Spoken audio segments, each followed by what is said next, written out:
This is Where We Live from Connecticut Public Radio. I'm Catherine Shen. You're hearing Connecticut-based educator and member of the Passamaquoddy tribe, Chris Newell. He's teaching acclaimed cellist Yo-Yo Ma a powwow song. Newell is singing Up the Sun at Dawn in the tradition of the Wabanaki, or People of the Dawnland. It's a confederation of 4 tribes in Maine, including the Passamaquoddy. This is one scene in Reciprocity Project, a docuseries centering Indigenous perspectives on our relationship to the planet. The series is intended to inspire conversation and action on climate. Today on Where We Live, we hear about Newell's involvement with the series, and later, a conversation on the Native food movement with Andi Murphy. She's a Navajo journalist and host of the Toasted Sister podcast. But joining us first is Tracy Rector. She's a filmmaker and the managing director of storytelling at Nia Taro, the nonprofit that co-produced this docuseries with the Upstander Project. Tracy, thank you so much for joining us today. Good morning. So Tracy, talk to us about reciprocity as a theme that's central to Indigenous communities, this recognition that we are in a relationship with the planet. Why was this the focus of the docuseries? Yeah, absolutely. In April 2020, it was the height of the pandemic, and we were sitting there and just thinking about, how we found ourselves in this crisis. And instead of going down the route of contemplating, more trauma, we began to discuss how can we think through some solutions for future generations and for today. And we began having conversations with good friends and relatives and thought about the solutions that many Indigenous communities hold about being in good relationship, not only with one another, but with the earth.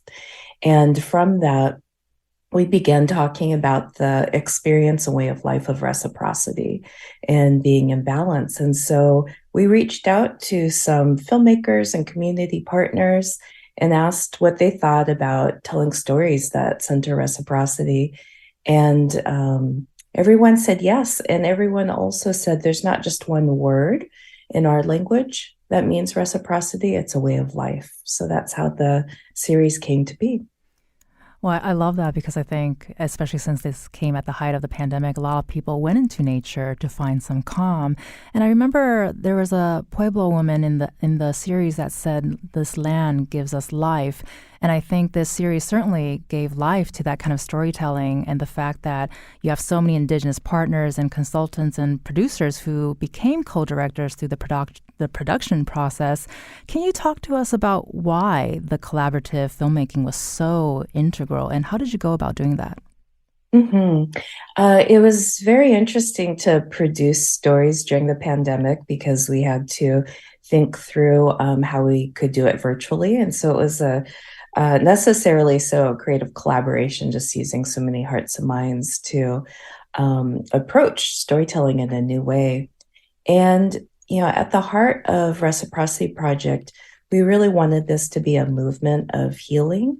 And, we discussed how necessary allies are, how necessary solidarity work is.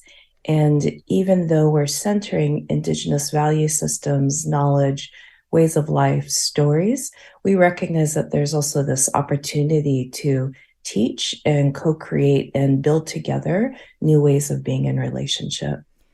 We want to bring in one of those co-directors that brought that relationship together from Connecticut is Chris Newell. He's the co-founder and director of education at Ogumwak Educational Initiative, and he's also a member of the Passamaquoddy tribe. Chris, thank you so much for joining us today. Hi, Catherine. So you were a co-director on the film called Wet'suwet'en, The Approaching Dawn, which we heard a little snippet earlier. Can you tell us the significance of saying up the sun at dawn? Is the sun a symbol of something? Yeah, so in Maine and across into New Brunswick and up into Quebec, as well as New Hampshire, Vermont, the tribes collectively know ourselves as Wabanaki, or people of the dawn. And it's part of our cosmology that we were placed in this particular geography because that's where the sun hits Turtle Island first. And as part of our, living there, we have a responsibility, to welcome the day today for a few different reasons, but one of which is really just a remembrance of thanks that this day is here, and also a way of taking the wrongs that have been done in the past and trying to find a way, when a day gives you a new opportunity to right those wrongs. I have to say, my producer, Katie Pellico, and I this morning had that moment seeing the sunrise, and we did feel that sort of new day coming. So I really appreciate all of you being here and sharing this moment with us. And we'll talk more about how you envision this after a short break later. But first, I want to talk about, how did you get involved in this project? We know you worked with Tracy previously on another documentary called Dawnland, which won an Emmy in 2019 for outstanding research. How did you get involved? Well, initially, I was not meant to be part of the first cohort of filmmakers. I was working at the Abbey Museum as the executive director at the time, and through Neotero and the Upstander Project, Yo-Yo Ma had contacted and let them know that he was coming to Acadia National Park. And the contact was made to me with a simple question: what could Yo-Yo Ma do with music that would be meaningful to Wabanaki people? And my suggestion was not a collaboration. It was for Yo-Yo Ma to experience what you experienced this morning, what it would be like to play his music as the sun rose on the coast. And then it grew from there. But, my involvement with the Upstander Project and with Tracy, they felt it prudent to document, not knowing exactly what we were going to capture on film. And we'll get to that experience in a little bit, but what was going through your mind when you realized somebody like Yo-Yo Ma wanted to do this project? I mean, what do you say to that? This is a person that has over a 5-decade career, world renowned, at the time, 18 Grammys, now 19 Grammys. It's a little bit of a lot of pressure, I guess you could say, in some ways, but that was all alleviated when his producer in our collaborators first met together, and Yo-Yo Ma showed up at the meeting on Zoom. And what can I say? He's a tremendous human being, an example for a lot of us to follow. He was so welcoming, inviting, and he was the one that insisted on a collaboration of some sort. And, that's the spirit with which we entered this, was literally that Yo-Yo Ma was coming into Wabanaki homelands as a guest, and that we as Wabanaki peoples would host him and treat him so well that he would want to come back. And that was literally the basis of the relationship that started, and it was beautiful. It stayed that way. Really, so all of the things that Yo-Yo Ma has done throughout his life, so amazing. But he came down to a human to human level, and that's where we really connected with one another. And it was just an amazing feeling to be part of that.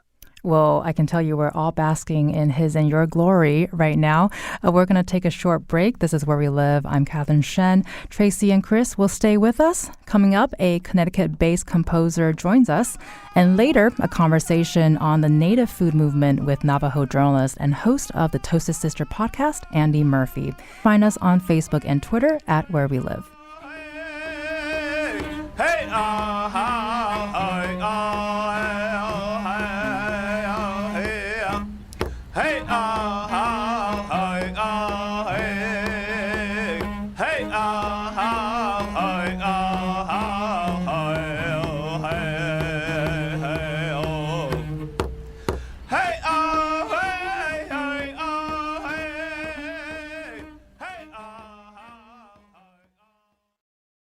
This is Where We Live from Connecticut Public Radio. I'm Catherine Shen.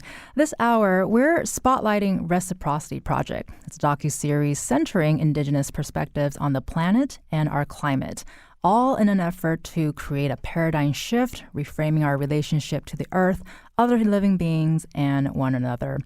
Joining us now is Jennifer Kresberg. She's a composer based in New Britain who worked on this docuseries and a member of the Tuscarora Nation of North Carolina. Jennifer, thanks so much for joining us today. Thank you for having me. And still with us is Chris Newell. He is one of the co-directors of the docuseries, and Tracy Rector, who is one of the producers of Reciprocity Project. Jennifer, we know many of the episodes in this series explore the quiet, reverent moments with nature. How did you go about thinking about the role of music for this? I watched the couple of episodes I was asked to compose music for.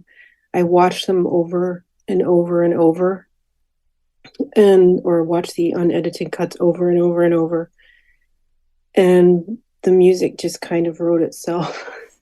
Honestly, just watching the footage and getting a feel for what the filmmakers were conveying in the stories they were telling about their communities.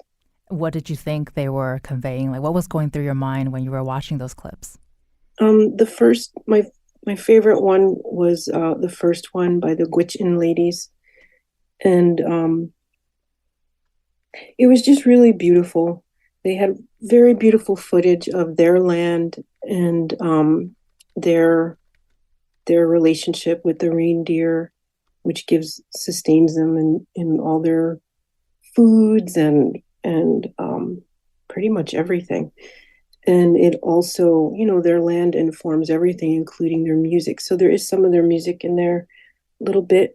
And but they had asked me, the ladies, Princess and Alicia, had asked me to help compose for their segment. So I had to sort of come in and feel their vibe, so to speak, with lack of better words, without coffee this morning, and just sort of try and orally lend support to what I was seeing.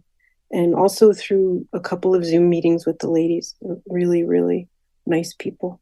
Well, I have to tell you, even without coffee, you are bringing the vibes for sure. We know Chris's episode didn't require a lot of composing, given the live performances that was woven throughout. And I know you've been watching this over and over again, but was there an episode or a moment that stuck out specifically to you?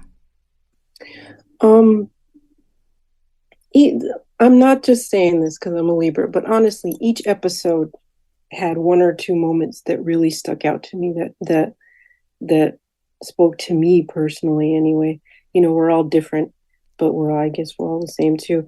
But I was really moved by Princess and Alicia's episode because they had babies. They had the babies and they had their dog, and it was just, they were just intimately allowing the viewers to sort of peek into their lives in a not so much a voyeuristic way, but the way they filmed everything, it didn't feel voyeuristic, but it just felt like they were sharing and they were saying, this is us up here. And I really, really got it. I really felt it. It made me want to go visit, honestly, and go eat dinner with them. Well, Chris, I think you should consider this an open invitation. We want to point out, too, Chris, that you're a longtime member of the Mystic Singers, which is an award-winning intertribal powwow drum group based in Connecticut. How did that experience inform how you thought about this performance with Yo-Yo Ma and the film? Yeah, so I've been a singer with the Mystic River Singers for over 20 years. And our lead singer, who we lost in 2018, is a man named Kenny Merrick Jr. And prior to him coming out to Connecticut and helping us form, he performed with the American Indian Dance Theater through the 90s. And that was in the heyday of it when they were traveling the world, so stage performance and performance in general was something that he was familiar with. And we as Mystic River Singers, kind of to supplement, the powwow singing we were doing, created something called Red Bear Productions and started to put on performances, one of which was in Hartford, which was very well received.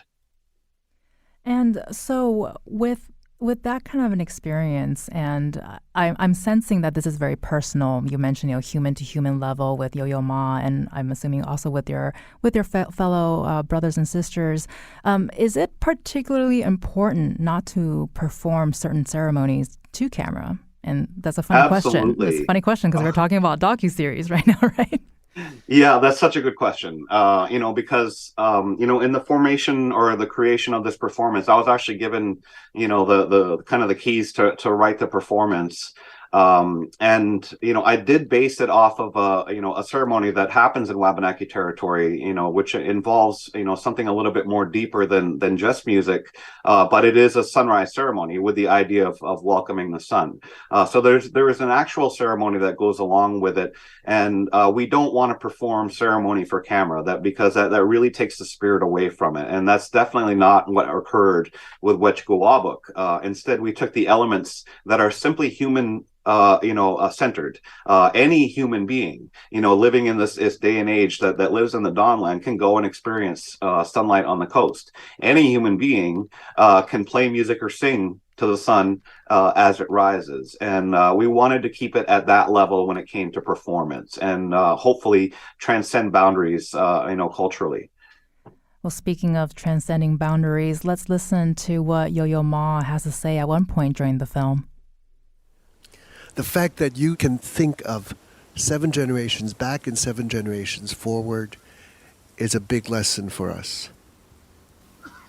Who can think that way? You can. The way you take care of the land and the way you take care of one another. We can learn from that. And so your gift to us, we now have to carry forward and do. Jennifer, I want to ask you to share with us what did you think about Yo-Yo Ma's sentiment? It's always nice to hear non-Indigenous to the U.S. people have their come to Jesus moments about how the land, how our relationship to land and place informs most things in our lives, and it just affects me in that it's just nice to see other people expressing that in the public eye, who are in the mainstream or what's considered the mainstream. It just gives me hope. That's how that quote affected me. Well, that's a beautiful sentiment. And we know you grew up in Hartford, Jennifer. What are your thoughts on the importance of where we live, where you live? Yeah, I was born and raised in Hartford. My parents both went to Hart School of Music. But they weren't from Connecticut, but they settled. Just what I was taught growing up and what people have shared with me, mentors, different mentors, and what I was taught is that, when we say we are the land, it isn't just a cute little soundbite.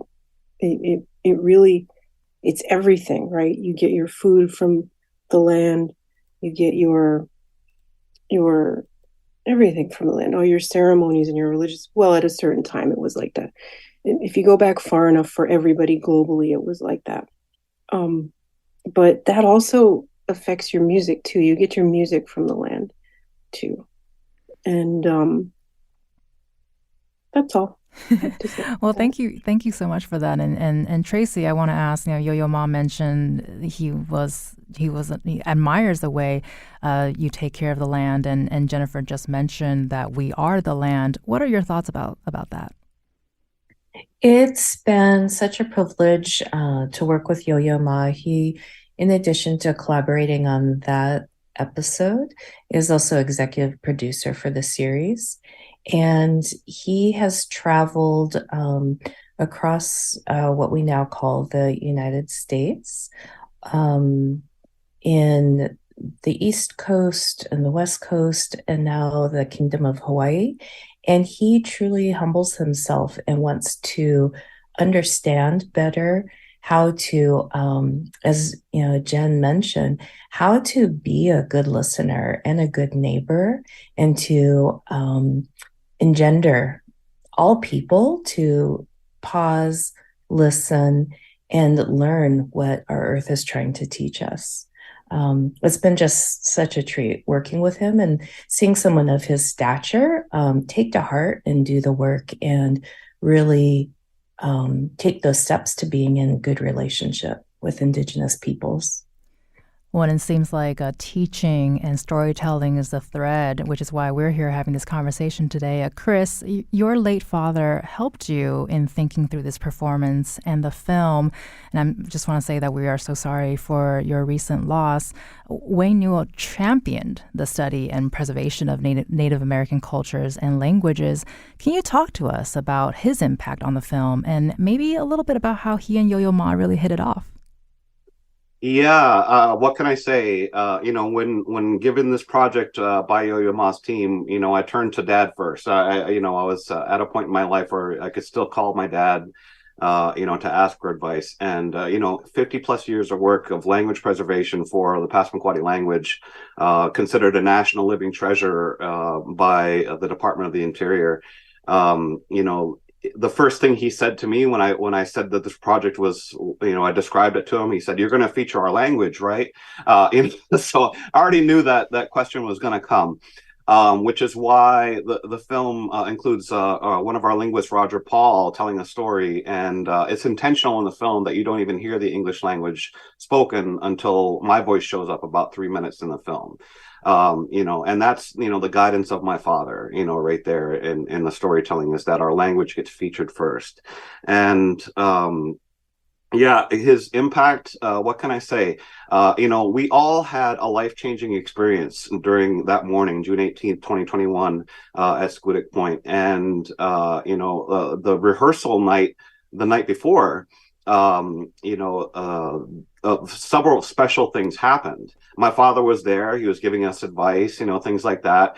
And Secretary Hallen, who is the Pueblo woman that you described that's in the film, that's Secretary of the Interior, Deb Halland, was actually there and recognized him. And introduced herself, and they had a good visit. And when Yo-Yo Ma showed up, my father had been dealing with 9.5 years of cancer treatment at the time. It was a little chilly. And when he showed up a little late to the rehearsal, he actually showed up with a blanket and wrapped it around my dad. And that's how they met each other. And that moment really spoke to my father quite a bit about who Yo-Yo Ma was. And they hit it off like they were old friends and had known each other for decades.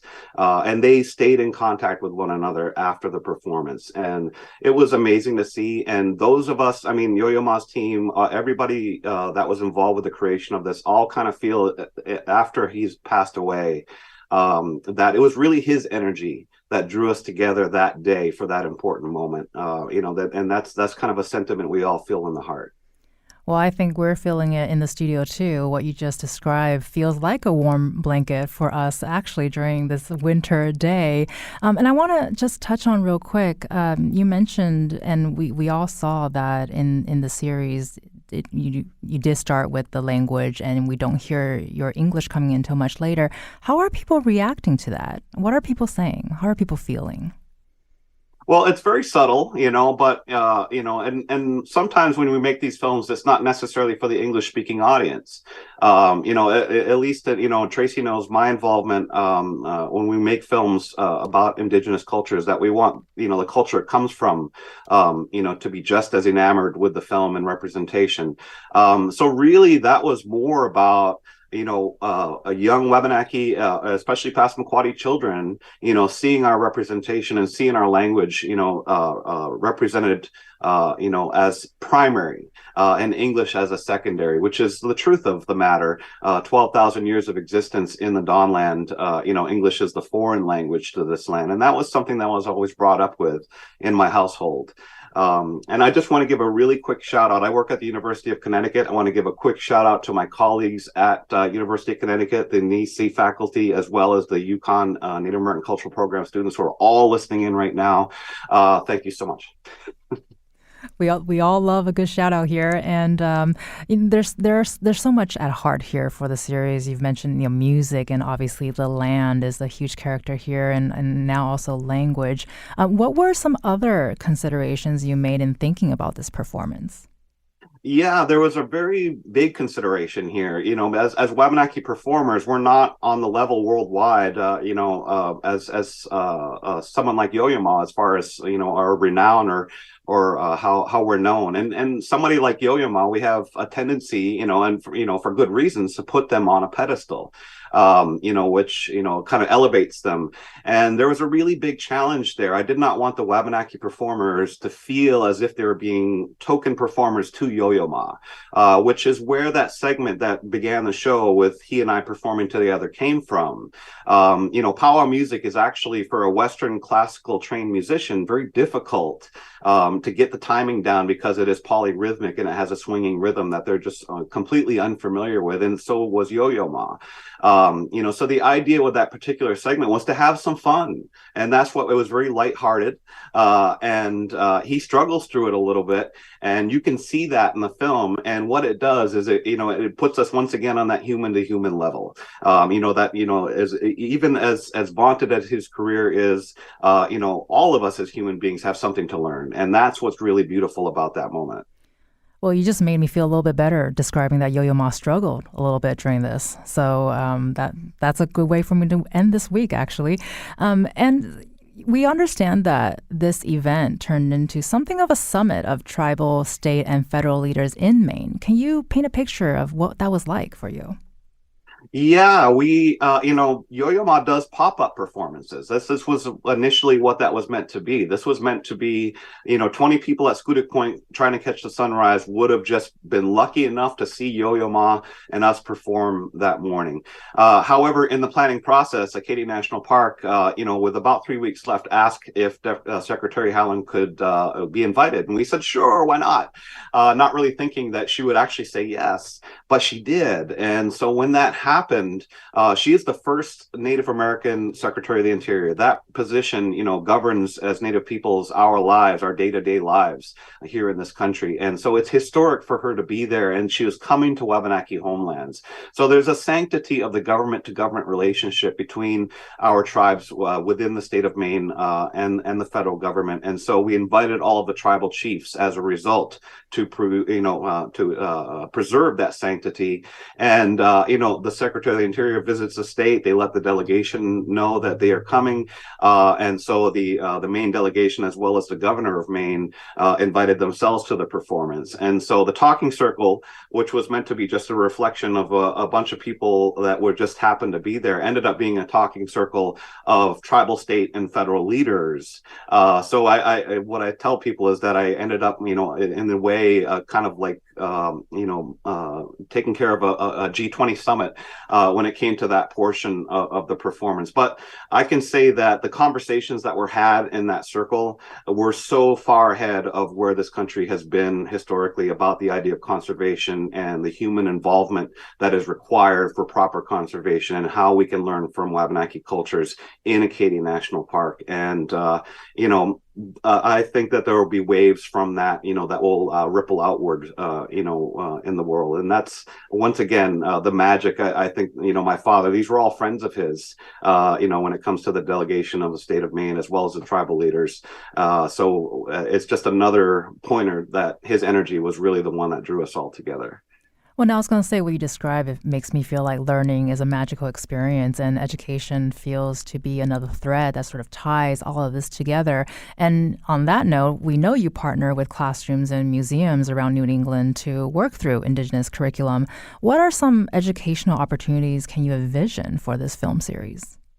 So that's the great part about how this was created. The Upstander Project, when they create films, like Dawnland, they create a teacher's guide to go along with it. And so when they partnered with Tracy at Neotero, this was part of the formula, is that we wouldn't just make the films. There would be a teacher's guide to go along with it for educational purposes. And then for some of the films, at least for ours, there's also a making of conversation with the Wabanaki collaborators. So there's so much to learn, not just about Wabanaki culture, but about representation. How do Wabanaki peoples, properly represent ourselves on film? There's a lot to learn about the proper process to make that happen. And, Tracy and the Upstander Project and everybody involved were well aware of that. That's why they started the Reciprocity Project. But you can learn so much from the materials if you go to the website, reciprocityproject.org. Yeah, reciprocity.org. Reciprocity.org. Sorry Yeah, about that. Yes. no worries.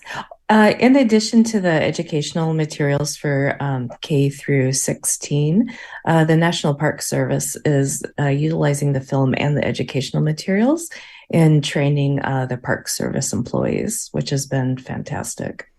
Well, Tracy Rector, Chris Newell, thank you both so much for your time today. It was a pleasure. And I just want to remind our listeners that you can also find links to this moving series and all of those educational resources on our website at ctpublic.org/wherewelive. Coming up next, we have Andi Murphy. She's a Navajo journalist and the host of the Toasted Sister podcast, the only award-winning podcast that's all about Native American food. She'll join us after a quick break. Find us on Facebook and Twitter at Where We Live.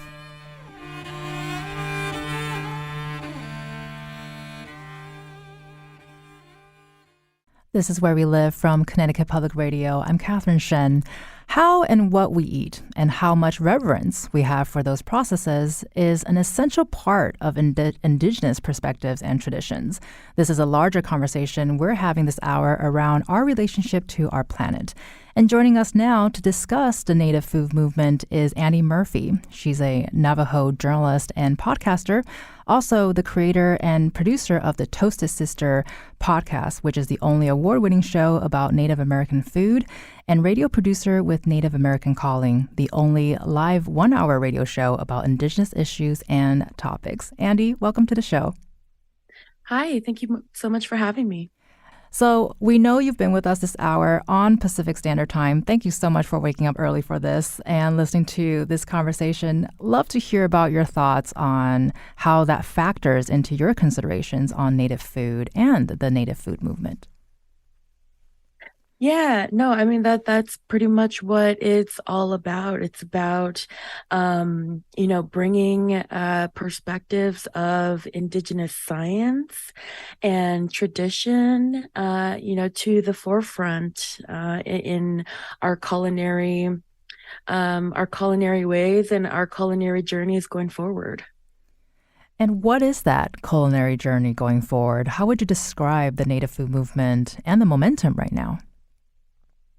Yeah, so I would describe the Native food movement as, a couple of different parts of Native America really working for Native food revitalization. I mean, I'm talking about agriculture, tribal agriculture, farming, health. Science that's involved in all of this. I'm talking about the culinary arts and, just basically learning how to cook and then, bringing in those traditions, really going back into your family, into your, the ancestors in your family and asking them about how things were done long ago and how you can implement that into your life right now. And, we're also talking about, like on the legal and political level too, like how tribal, how federally recognized tribes are, doing work in, different sectors of the government to preserve resources for our food. And there's a whole line of, activists and groups who are also putting in that very important work to preserve resources and make sure our food is, available to everybody. And I think the momentum right now, it's very, very exciting that, Native food is getting a lot of media attention in the last couple of years. I think people are starting to learn more about what Native American food is and how diverse Native American food is and Native American people are. I think we are, I think the momentum right now, or at least what I'm very excited about seeing is kind of like all the entrepreneurship and businesses popping up around creating access to Indigenous food, like restaurants and food companies. Would love to get into your history and your process of learning from your ancestors and your history of food. But, for those who are not familiar with what native food is, and I know that's such a general question, but can you kind of give us an idea of what that looks like? Yeah. So native food is very, very diverse. Like what is indigenous to the Connecticut area is definitely not the same as what can be found here in New Mexico, where I'm at. I'm currently in Albuquerque. So just by the land, the food is very different, and by the tribes too. Like Navajo, Navajo tribe, our culture and our language is very much different than the tribes in Connecticut and the East Coast. So, that's how diverse foods are. But, I would say right now, that there are a couple of similarities, I guess. A lot of tribes have had, corn, beans, and squash for a very long time. And that's what you'll see right now as kind of like the three pillars of Native American food is corn, beans, and squash. But we're always,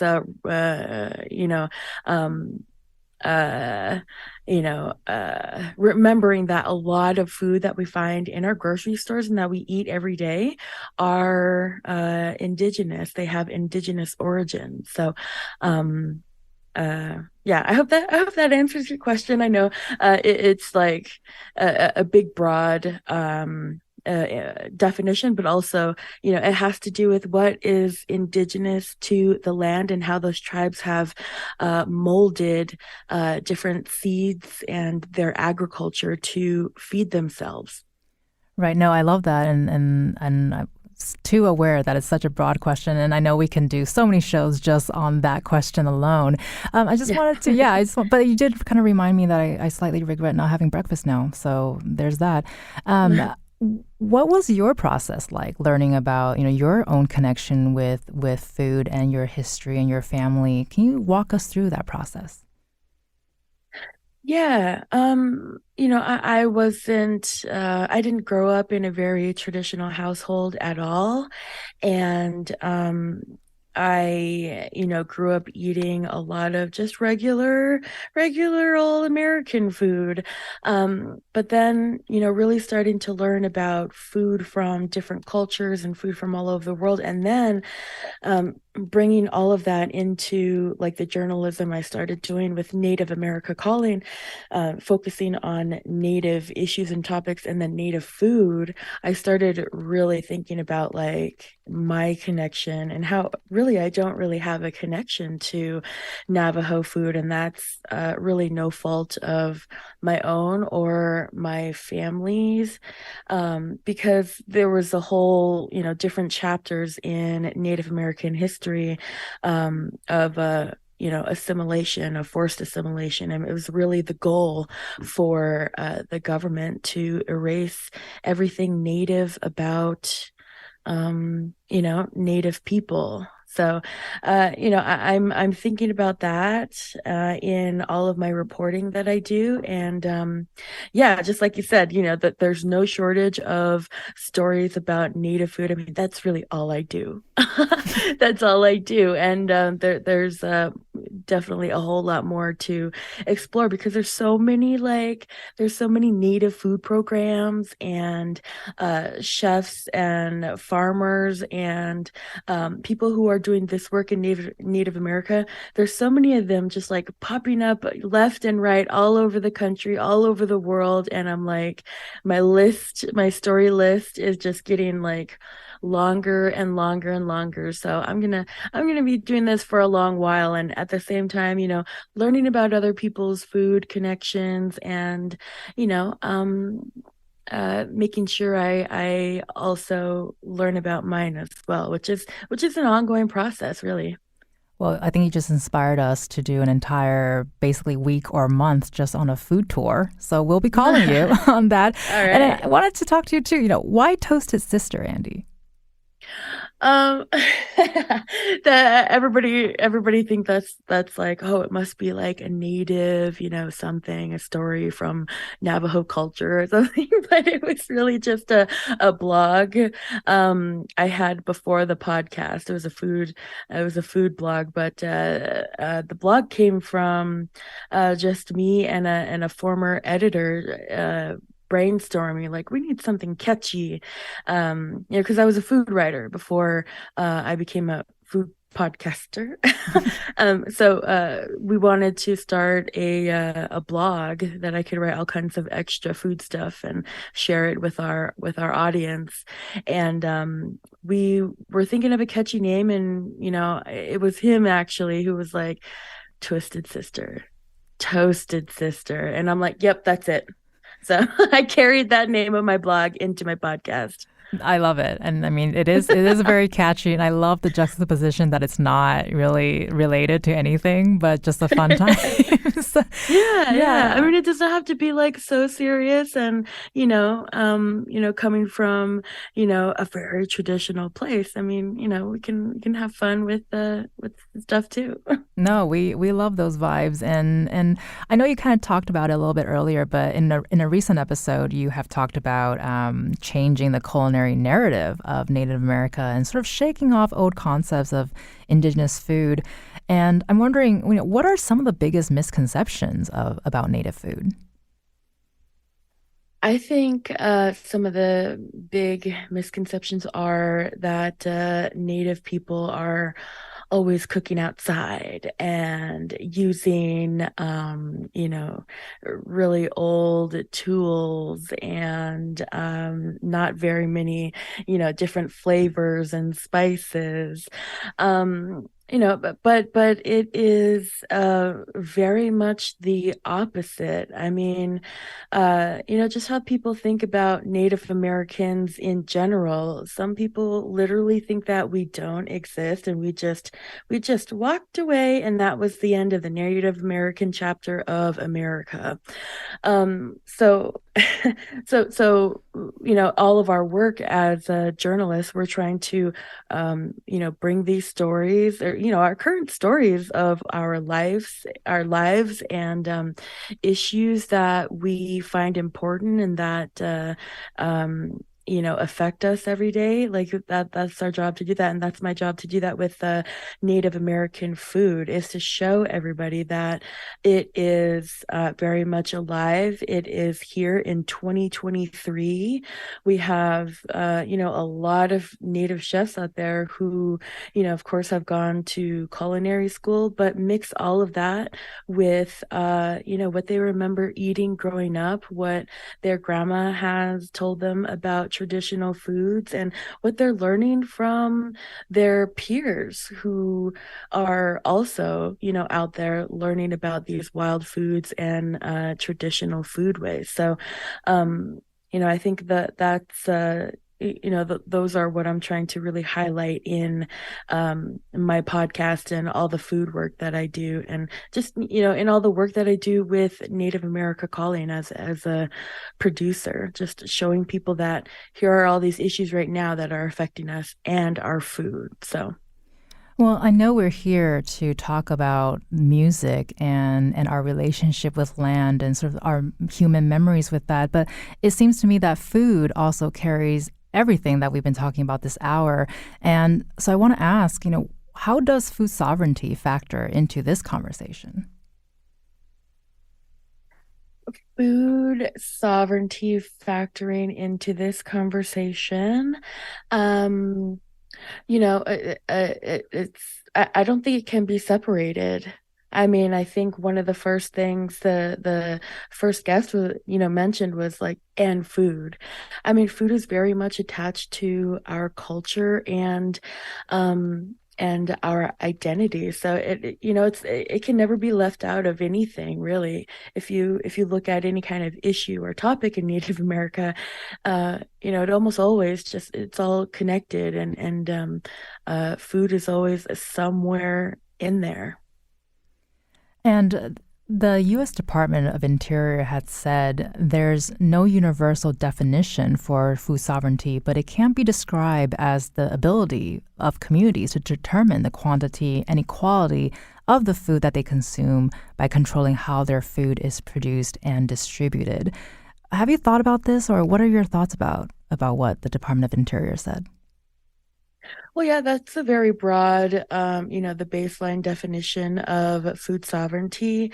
But, in the last 8 years that I've been focusing on Native American food, I kind of learned that there are a couple of different, I guess, levels, of food sovereignty. I mean, there's the most important, I think, is your individual food sovereignty, like your ability to literally cook for yourself and to be hungry for these foods, because none of this food sovereignty work would mean anything if we ourselves as individuals didn't crave these foods and didn't learn how to cook with these foods and invite them into our own pantry. So, that's one of the most important things that I learned. Doing this work for the last almost decade. And then, there's that other level of food sovereignty where we have, the governments and tribal governments, working to preserve these different, natural resources and the land for, food production. I mean, people in the political level, people in agriculture, cultural warriors who are out there, trying to share, knowledge of traditional food. So, there's a couple of different ways you can think about food sovereignty, but of course, I think the most important is your own individual food sovereignty and how everybody brings these foods literally into their kitchens. So I only have about a minute left, but I do want to ask you really quickly, do you have a favorite ingredient that you like to work with? Oh my goodness. I think I have to, man, it's gonna have to be wild rice. um it's gonna have to be wild rice. It's just it came into my kitchen as like a sample a couple of years ago, and since then there's wild rice in the freezer, in the pantry. I like to use it in soups as a side. It's just so good. You can do so much with it, and I've seen people make pancakes with it, into a flour, have it popped and crunchy on top of a salad. I mean, mixed with berries as like a dessert. You can do almost anything with wild rice, and it is one of my favorites. Well, we know what we're doing after this. I want to thank Andi Murphy, a Navajo journalist and podcaster. Thank you so much for joining us today. I'm Catherine Shen. Today's show is produced by Katie Pellico. Our technical producer is Kat Pastor. Download Where We Live anytime on your favorite podcast app, and thank you so much for listening.